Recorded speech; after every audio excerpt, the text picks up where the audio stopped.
से प्रियंका प्रियंका प्रियंका कमांडर से प्रियंका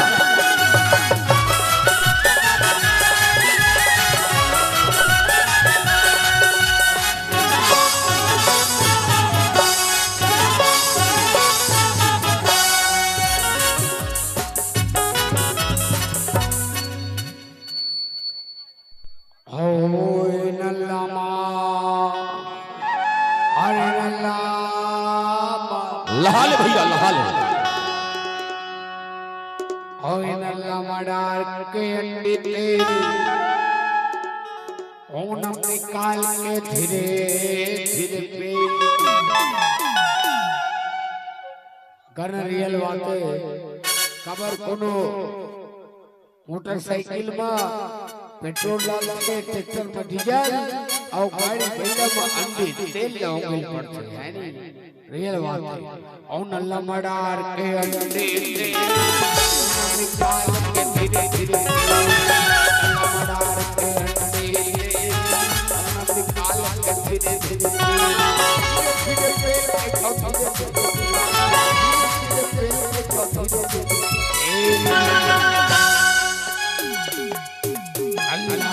प्रियंका सूरज भाई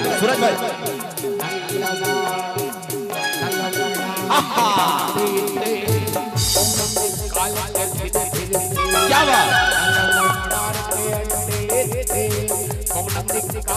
धीरे धीरे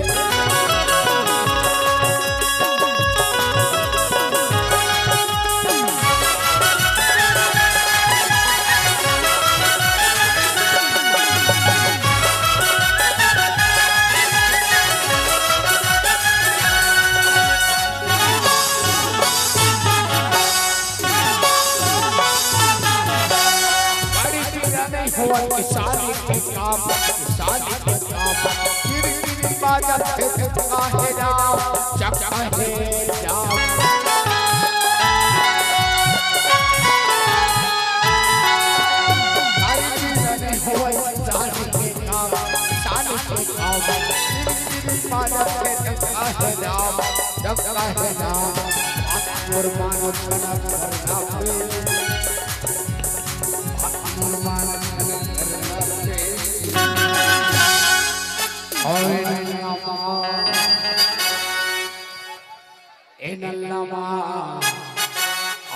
मडार के अंडे निकाल के धीरे धीरे निकाल के धीरे धीरे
धीरे धीरे भैया आराम से लहाले भैया धीरे धीरे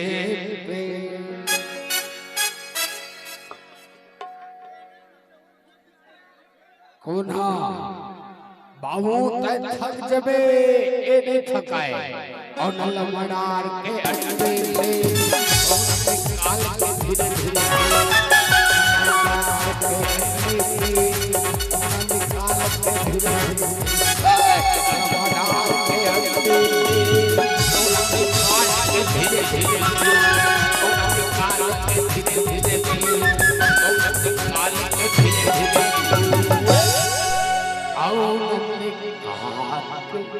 धीरे धीरे